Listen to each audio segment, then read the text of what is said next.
welcome to Whole Lot of Wolves, episode 34 of season 4.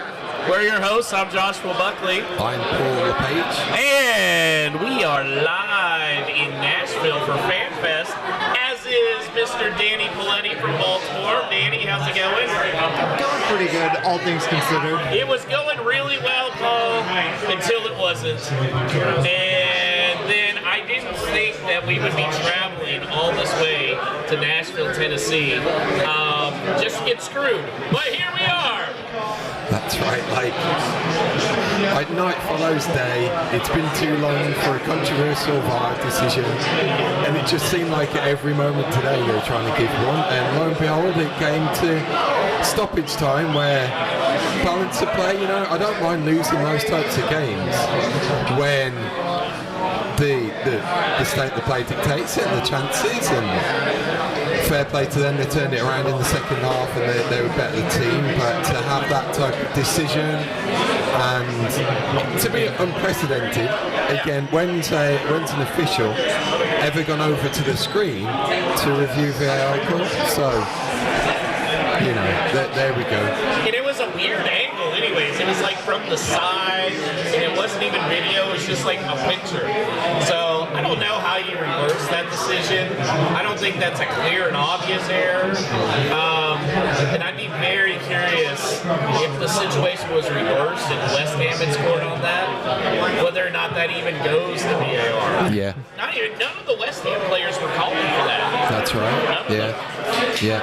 It was, again, unprecedented. We've never seen it before. You can analyse it by 100 different angles, and still, like, why? Well, we're at Acme Feed and Seed, which is right across from where the Nashville FanFest is. And we had a really good showing of Wolves fans, right, Danny? Pretty good, actually. Even for the early game, a lot of us showed up around 5:30 to get in, and I'd say there were around 20 there then, give or take.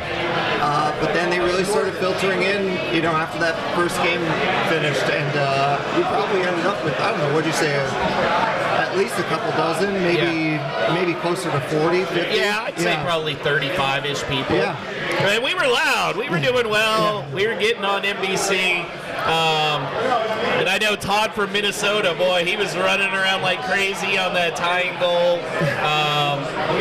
Unfortunately, it blows my mind. And Paul, it was a game of two halves, wasn't it? Unbelievably, like when that team lineup came out, you looked at it and thought, what are they going to put out there in terms of formation? But give O'Neill his due, he really set that team up to perform in a way that could stifle West Ham, and as they proved, started to show some attacking intent themselves, which, without having a striker on the pitch, even questionable forwards in terms of Sarabia as the attacking midfielder, he's not necessarily a forward, even with his pace, and then having Aït-Nouri, who's your wing back, as the only genuine attacking outlet. It was like, how were they going to do something? But they did. They constructed stuff, and first half I thought pretty much excellently constructed in terms of formation and tactics, and it showed. And we went in the team. We went in the half with the much better team. And there were a couple chances in the first half. I know Sarabia had one, Aït-Nouri had a shot, but Aït-Nouri was the one who drew the penalty, and I was a little worried they were going to pull that one back with VAR. In fact, all the goals had VAR involved, with the exception of that Ward-Prowse free kick. That's right. It's a case of some weeks it seems to get looked over, and then other weeks it's like we have to analyse every single one, and no matter what, you just expecting the worst, and it's because it's Wolves and it happens, and it felt like that again today. So dominant first half, Danny, and then Cunha was already coming on, but Aït-Nouri was the one that came off. I kind of think he was maybe already going to come off just because he looked gassed there in the second half, and rightfully so. He's playing a position he hasn't. What do you think by looking at it? You think that's going to be a serious knock? I'm not sure. I didn't see what precipitated it. But I also saw some shouts, on social media, people pointing out, first of all, obviously just the minutes players have had this week. Not just him, but also Lamina and Sarabi, who came off earlier. And also there's the possibility, I think almost certainly, that Aït-Nouri is fasting during Ramadan. So yeah, that's a great point. And that could be another reason why they felt like taking him off early was a good choice. I mean, in a lot of ways it makes sense because you're really swapping a forward for a forward. But, in terms of the game, it would have been nice to keep what Ryan Aït-Nouri was doing in addition to Cunha, but that's what we had.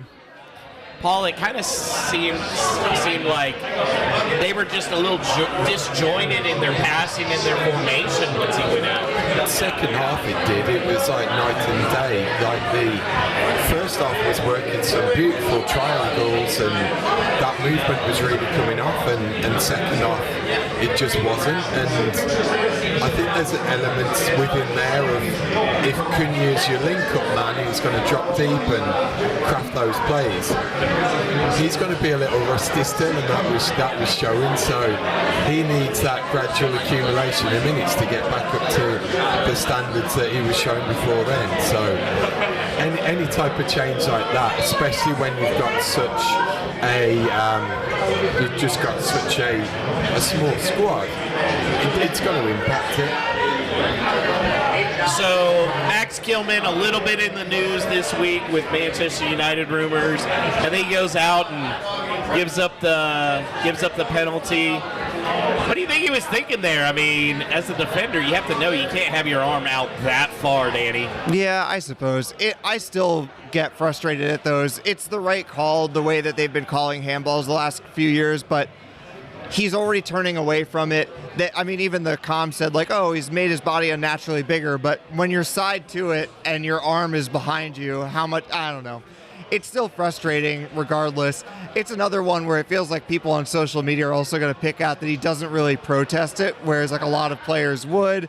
And, it's just, I don't know. All around, the goals that they scored were very frustrating, and this one maybe especially so, because there's not really a ton that he's going to be able to do about it. I feel for him. It was a decent overall performance, but that was a frustrating one to give away. Paul, on the second goal with Ward-Prowse. What do you think could have been done to stop that? I don't know. It's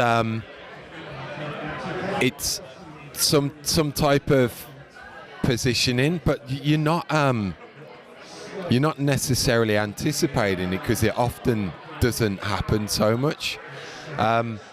Even putting men on the post is like a thing of the past, really, because it happens so infrequently that you never think to plan for it. But there could be a chance that if they were making such a big deal of the swirling wind and everything, he spotted his chance to put one in there and test it, and it worked, unfortunately. Yeah, we just bad luck with him. And we have our first of, I'm sure, many special guests, Todd DeWitt from Minnesota. How's it going, Todd? Good, how are y'all? Good. Yeah, I think you had the best celebration today when Kilman scored the tying goal, and then we just got hosed on it. I mean, what were your thoughts on that? That was fucking bullshit. Put an E on it, Alex. Yeah, you're gonna. Oh, I don't I don't even know where to start with this. First of all, I think I sprained my hamstring when I ran over and celebrated in front of the West Ham fans. You did. It was all in front of them. It was great. I just kind of blacked out and was like, I ran over, I walked back, and I was like, I really hope this doesn't go to a VAR call for some reason. And sure enough, it did, which was great. I don't the VAR call was such horseshit. I'm sure y'all have already talked about it. Yeah. But I don't understand how an offside can be subjective when offside should be objective. And I thought VAR was for clear and obvious errors and was to be definitive. I don't understand how it can go to the opinion of a ref, and I just don't get it. Hey, this is from Gary O'Neill on the disallowed goal. It's a terrible, terrible decision. I can't understand it at all. Crazy that a Premier League ref can stand in front of a screen, having been sent to it, and get it so badly wrong. Babinski is getting nowhere near that header, and that's really the big part there is he was not getting near that header, even if he had a clear view. Nowhere near. Like, he doesn't move. Like, the replays they show, he is on his line. He's got full view of that ball. Like, he's not being pushed. He's not being touched. Nothing. Here's another thing from the Gary O'Neill press conference. He spoke to both David Moyes and Fabinski, and they agreed it was a bad decision. When the goalkeeper for the other team says it was a bad decision, that's Todd's processing that now. I feel justified in my celebrations. Yeah. No regrets. No regrets. No regrets. Hey, we've had a good time out here. What was your favorite part so far of FanFest? You know, just seeing everyone and putting a name to a face to a name on Twitter. Like, I know all these people on Twitter, but just to like shake hands, say hey, and like really connect with them instead of just like sharing messages. That's been probably the best part. Yeah, it's been great. Been great. Giving everybody hugs, everything. Drinking. It's one big family. Drinking, yeah. Yeah, one big family. It's great. Yep. And another, hey, we have a newbie here, Paul, but you recognize him on Twitter all the time. It is Kirk from Atlanta. Now, what is your Twitter handle? Because I always get it wrong. Yeah, so I hate to connect my name to my Twitter handle because I feel like that's a bad thing for both my job and my future jobs. But my Twitter handle is Original Bim. But my name is Kirk. But it has been an incredible experience, gave to me so many people you know from Twitter in real life, or actually for those people who call it.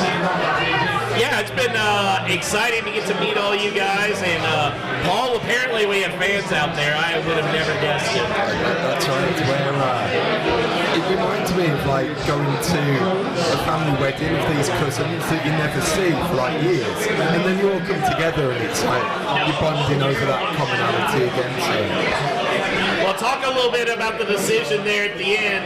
Gary O'Neill's calling it bullcrap. Even David Moyes and the opposing keeper said it was a bad decision. Yeah. So I think it's an incredibly challenging call to make. Not challenging against Wolves because we've seen it time and time again.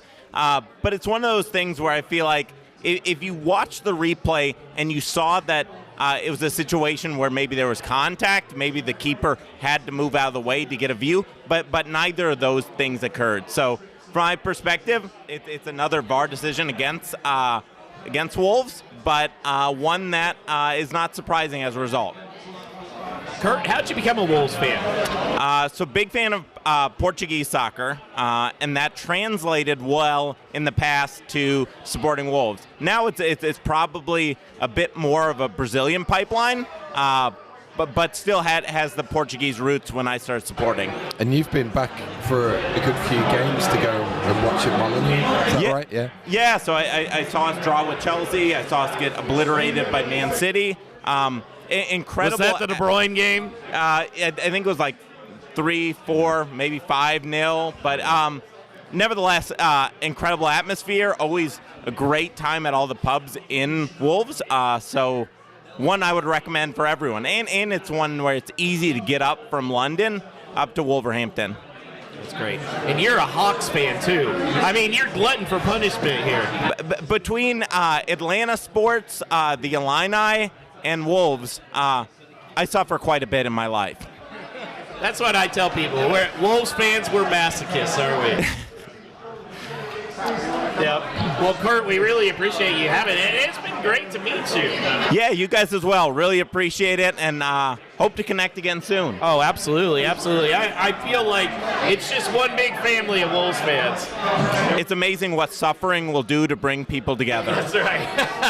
And I will say, anybody that's making fun of us for doing the dance on Twitter, the Let's Go Have a Disco dance, Paul, fuck them. That's right. It just goes to just summarise what this is all about. It's getting together, and it's going old school as well. So we're gonna.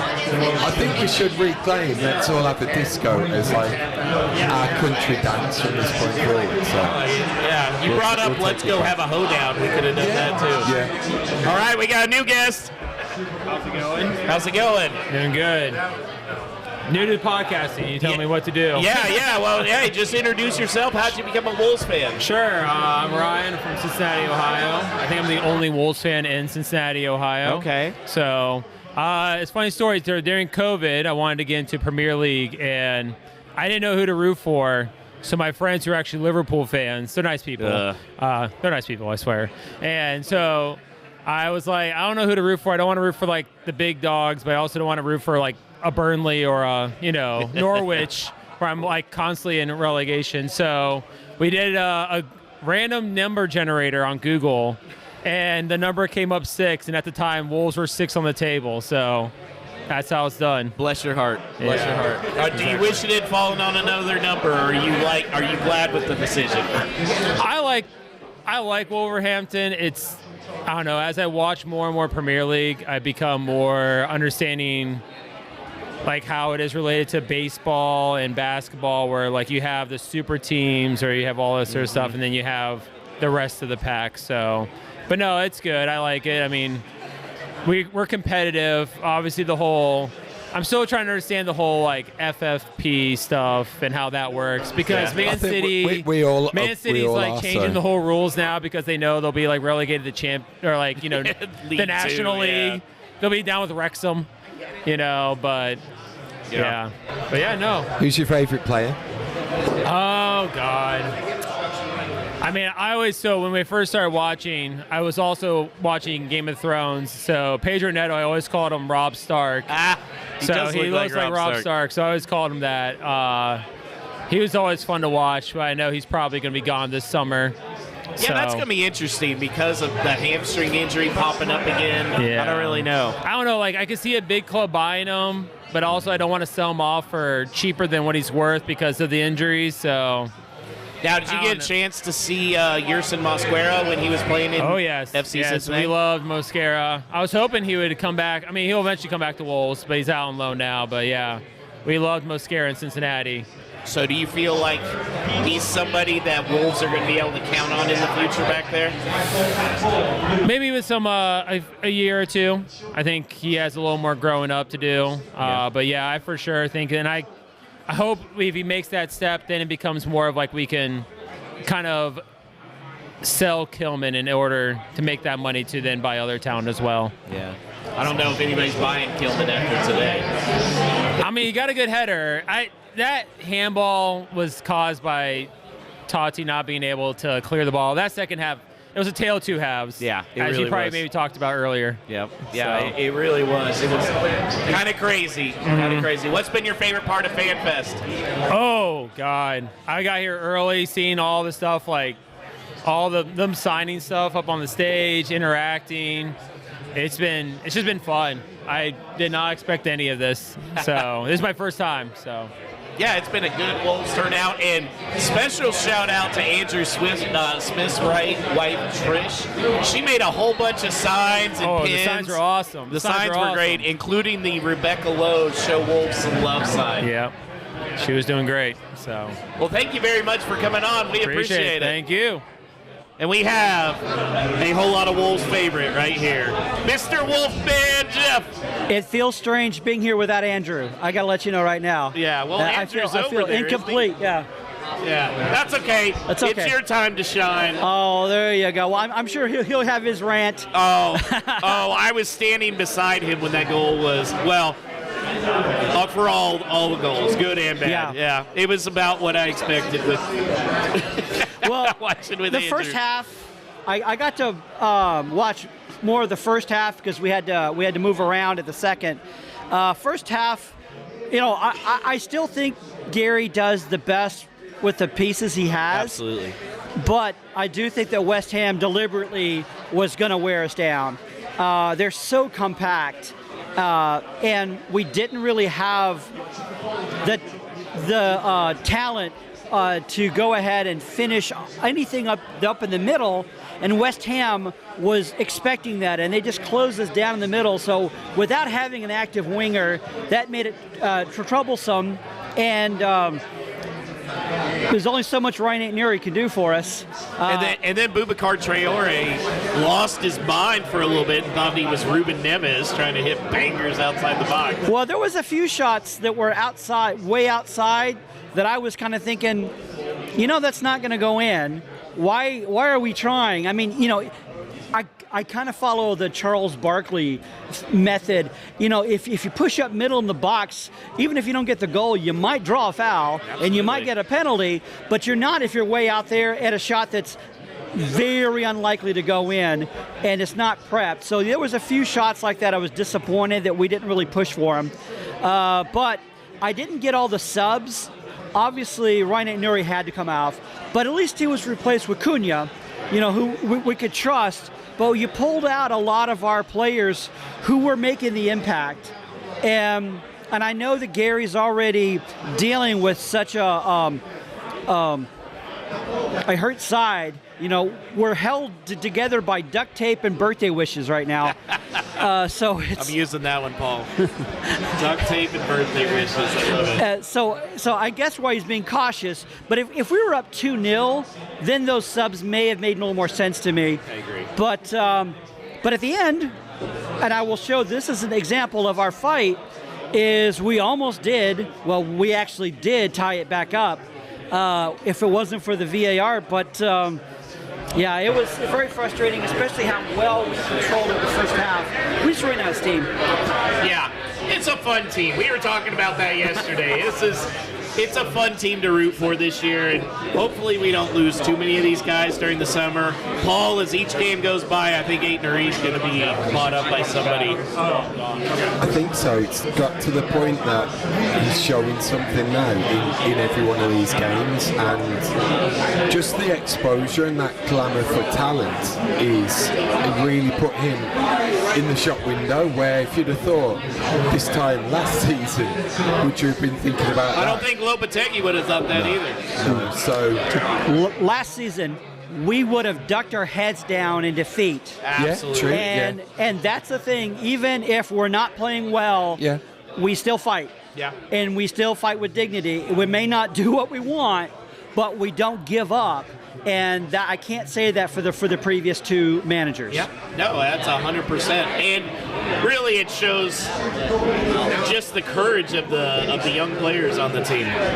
So, Jeff, what's been your favorite part of FanFest? Honestly, it is meeting the other Wolves fans. A lot of us, we've interacted with each other, but I've not had a chance to meet you guys face to face, and that to me has been my favorite part. Because, occasionally we get a chance to go down to Atlanta and watch, matches together, but it's rare. But never do you go to a place where we're the dominant force. That's right. And so we were a pack of wolves last night. I think we did this march down through the streets, and I wasn't sure I was really going to participate.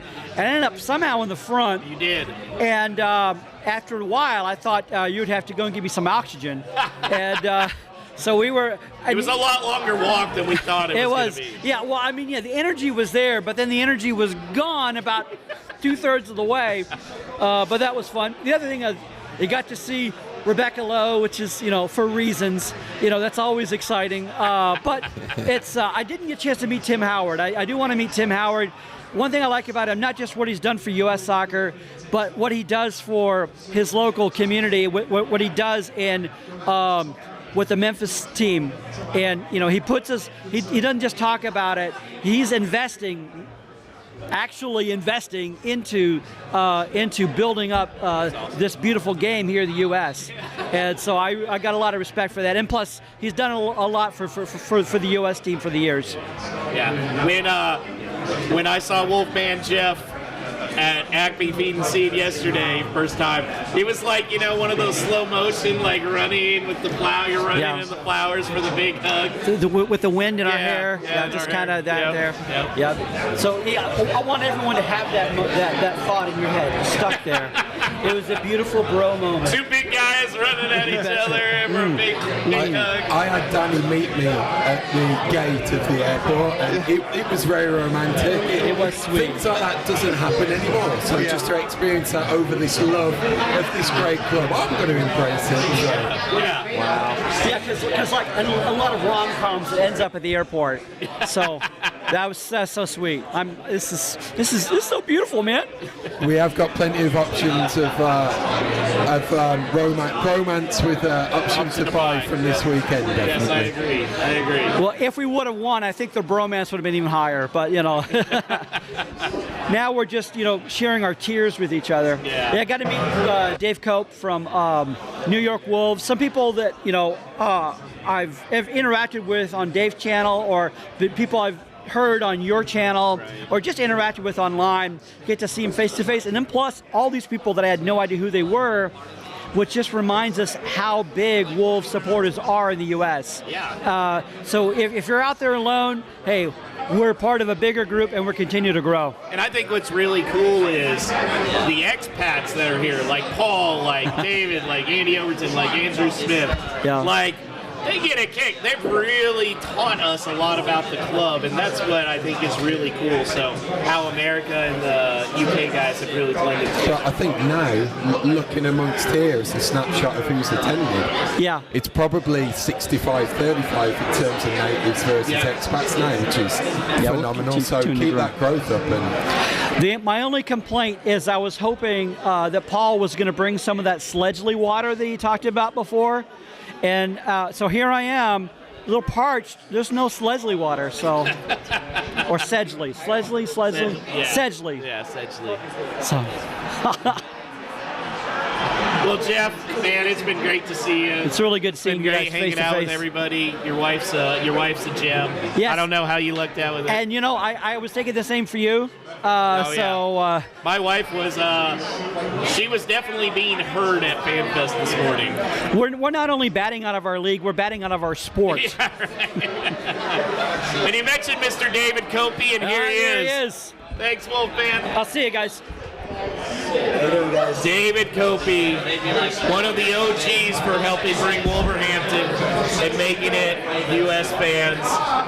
This has been fun this week. Even remove the outcome of the game, we've had a good time. Other than the last 30 seconds of the match, yeah. Jesus. Last night we had a conversation, and it was like, we haven't seen a VAR issue in a few we've years. known that was coming, right? I mean, it was Fulham the last one? Yeah, I think so. Yeah, the Fulham where I deleted my Premier League account in disgust and boycotted the next match against Arsenal. Never done that in my life, yeah. Wow. So you knew it was coming. Yeah. And apparently, I think Danny just showed me a tweet that O'Neill spoke to Moyes and Fabianski, and they both agreed it was a bad decision. So here we go again. When the keeper is saying that and the foul is on the keeper getting blocked, it's just unreal. Exactly, yeah. Yeah. How'd you feel about the game before then, especially the first half? Well, the first half I thought was really good. I mean, we didn't look massively dangerous, but we're missing a lot of attackers, so I think that's understandable. But we dominated it. I mean, I think West Ham let us have the ball a lot, and we took advantage. I mean, I think we were playing well, moving it around well, and when we got the penalty, we deserved to be ahead. And, you could see, okay, well, you always know you need a second. But we felt pretty good after the first half. And then the second half, I think we may have been sort of sitting in a bit, just like we knew West Ham were going to come at us. They brought Antonio on. Yeah, when they brought Antonio, I think that changed a lot of things. Yeah, so I think the flow changed at the beginning of the second half. But then after a few minutes, Aït-Nouri goes off. And that just scuppered, I think, our plan, and then we just looked pretty anonymous for all of them. The rest of the match, and you could see an equalizer and a winner coming, and sure enough, that happened. I think, on the balance of the match, did West Ham deserve to win? Maybe a little bit. I think a draw would have been fair. I think so. But that decision at the end was just appalling. Now, Jackie Oatley on the broadcast was really talking a lot about the wind at Molyneux. You've been there plenty of times. How big of an effect is that? I don't really ever remember it being that windy. But, if you're in the stand, you're a little bit shielded from it. So on the pitch, obviously, is very different. But, Wolverhampton's pretty high up, so it can be cold and a bit blustery at times. So. Dave, we're going to bring these in from the folk who are at the bar. You got a no stupid question to ask live and in person? I don't think we're going to make it to Europe now, but if we did, with the small size of our squad, and knowing that we probably have to sell to buy more players, do we sell more top players to get the funds to grow the squad to survive Europe? Or do we hold on to more better players and deal with a small squad in Europe and all of the possible complications that would drive? That's a really good question. I think it's looking at that season when we first made it, and we signed the likes of Neto, and even though it didn't come out, it didn't come through, Jordan. At the time, they felt distinctly like those squad fillers that we needed, and Catroni was that alternate striker. So if we somehow manage to scrape it in now, I'm in agreement with you. I think today's probably been the nail in the coffin that we won't. I'd have probably seen them maybe, if we've got that one big sale, we probably needed two to sustain that squad for that competition. Yeah, especially I think Neto would be the key. They would have to sell Neto, I think, to have any kind of funds for that. And really, I mean, Champions League obviously makes a ton of extra money, but how much would that third level make? I don't know. Yeah, we're probably only the Conference League is probably within our possible grasp now, so that's not going to be a ton of money. So I'm not saying I want us to get to Europe. I mean, I do think you have to take the chance when you have it, because getting into Europe is not an elective decision, right? You've got to perform over the course of a season. So I think if we have a chance, you've got to go for it. It was like, I was in Alabama, and I bought a Final Four shirt because I said, I don't know if this is ever going to happen. Same with Europe. I mean, I made sure and bought a Wolves Europa shirt because I'm going to lose to UConn anyway, so. Yeah, exactly. So I was like, well, I got to get it now. So, yeah, I think, Neto is obviously the one that we all think would go for big money, but the problem is now that he's been injured, he might not play again, and he does have a bit of an injury history, and that's going to deflate his price a bit. So he might not get, when he was in his prime, if he'd stayed fit and kept playing like that, I think 80 million was probably realistic. But now, can we realistically get that? And if we can't get that, and we need more funds to rebuild the squad, then that's another player you've got to sell, and then all of a sudden taking 2 or 3 top players out of the squad, that's going to be really tough to then rebuild from that. So it's a tough one. I think it's going to be 8 Nari now. And remember, we have a 50% sell-on fee for him. However, we can buy that out for £10 million. So you have to factor in whatever the price is going to be, lose $10 million. But he's starting to show. I could see us a big club offering $40 million, Paul. Or maybe if Forest go down, they sell Gibbs White, and we get, 15% of that? It could all balance itself out in this age of FFP and everything. Exactly. David, thanks for coming on. We've really enjoyed it. What's been your favorite part? Everybody here. I mean, I think this is the biggest gathering of Wolves fans in North America so far. We've had a few. The Philly Fan Fest, we had, I think, 30. We've had a couple of events in New York at the Fosun building that we had about 30, 35, but I think there's more here. So let's keep it going for the next Fan Fest. That's right. Let's all have a disco. Let's all have a disco indeed. Todd from Minnesota's come back. He's probably got a no stupid question for us. I certainly do. I have refilled my beer. I have a no stupid question. So, we're in Nashville. Yes. You're all, two of you are from Texas. Yes. Let's talk rodeo. Okay. Which Wolves player, current or former, do you think would be the best bull rider? Oh, that's easy. And which one of the podcast hosts do you think would be the best rodeo clown? Okay, so the best bull rider, I think, would be Lamina. I think he'd be João Gomez would be good, but I think he's a little shorter. I think he's a little too short for bull riding. But I think Lamina would be the guy on that. I'm trying to think, like, what's the best profile of a bull rider? Like, has it got to be short but really powerful legs, or they need to be taller and hang on? So I think when you do look at Lamina and those calves and thighs, I think he could get that really good grip of the bull. As for the rodeo clown, I'm going to say Paul. I would disqualify Paul because he's really tall and there's no way he's fitting in one of those barrels. Okay, that's true. I think it's going to be Danny. I could see Danny doing it. With Danny, have you ever painted your face for a game, Danny?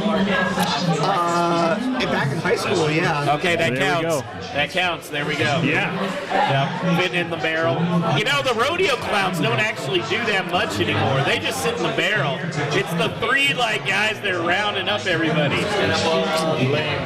That is kind of lame. It is. The rodeo clown gets all the glory, and then you got the other. Yeah, the other guys all who this do the time. work. Living off of glories of years ago. Yeah. Apparently at the Houston rodeo, because I went to 2 of them this year. The rodeo clown, they're like Hall of Famer. And I'm like, how is there a rodeo Hall of Fame? Uh-oh, is somebody becoming a Wolves fan over there? I think we may have gotten one more. I think that's what was going on. Somebody bought a kit. Do we need to go get him? Yeah, go get him. Go get him, Danny. But Todd, you officially win the honour of always consistently being the best provider of no stupid questions, because listeners, it's always with the caveat that it has to be related in some way, shape or form to the Wolves. And as you've just heard, Todd can pick the most randomest of topics and make it related to Wolverhampton. So for that, kudos. I think he gets a giveaway for that. What do you think? Yeah, I appreciate that. Oh, a giveaway? Yeah, we got giveaways. Oh, shoot. You want a hat? You will get your pick. Okay, I appreciate that, boys. Yeah. Grab it. There you go. Yeah, that was provided to us by another Todd. Wolverhampton Todd. Wolverhampton Todd. I realized when I was talking to somebody today, I had to clarify Minnesota Todd and Wolverhampton Todd. I wonder if he has a donut in his Twitter profile. I guarantee not. And I can tell you, you also have the best beard here. Sorry, Wolfman. Sorry, Wolfman, but I think yeah. Todd's got the best beard. Hey, once again, good seeing you guys. Good to see you, man. Talking with you. Yep. Well, Danny's rounding up some people. Paul, what do you think about Gary O'Neill's comments? I think, again, he's right to say it, and that's what I like about him. And it's a case of if these people aren't saying anything, then it's just going to go under the radar again. So it's a case that keep on doing what they're doing. Yeah. You got no stupid question? And then we're gonna get Trish, Andrew's wife, who's been doing something. All right, we got no stupid question. All right, my stupid question is, if Wolves and VAR were a famous celebrity couple, who would it be and why was the breakup so bad? Oh, well, it'd have to be sometime. Well, Johnny Depp and Amber Heard. what's that? Johnny Depp and Amber Heard. Oh, yes, Johnny Depp I and thought Amber about that, Heard. but I didn't know if we were Johnny Depp or Amber Heard. Yeah. We're Johnny Depp, I Because we're think. paying for Apparently. it in the end, so we're Amber Heard. Yeah. No, I don't think we But took I don't wanna be Amber Heard. VAR definitely took a shit on our bed. And blamed it on the dog. They blamed it on the dog, yeah. Paul, we have another special guest. Andrew Smith from Atlanta is normally on the show. But I had to get his wife Trish on here because she was the MVP of FanFest with awesome signs. We had buttons. Look at the badge. We have another one. She wore one, a VAR one that said Vendetta-aided referee. With Stuart Atwell Yeah, with in the Stuart. photograph. Where'd you get the idea for all the cool signs and everything? It's there. I'm Patty Pom Pom. I'm kind of like that type of cheerleader, and I'm a big sports fanatic. Love Wolves, but I have a marketing background, and I was like, we're going to get some visibility at this.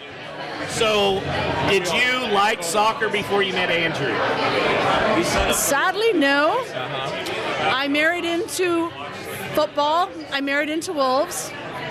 It's a hard way to become a Wolves fan, by the way. Yeah, it is. I've been told that's a really hard way. My wife could probably agree with that. But I love Wolves. I love the players who play for the badge. That's a big one, and that's what this group now. I'm pleading they don't sell some of these key guys because American sports, you galvanize around a team. Right. And it's like, why are they selling the guys that you really want to market around to begin with, too? That's right. And they play for the badge, Yeah. which is nice, which the group last year, some of them. I agree. Dumbo did not play for the match. Nunez. Oh, my God. Good riddance, Nunez. Yeah. Me and Andy Overton were talking about Nunez's dad looks fine, so how ugly is his mom? You're going where I would go with, and I was never going to say that. So you got Rebecca Lowe. You made a sign. Tell us about the sign for that.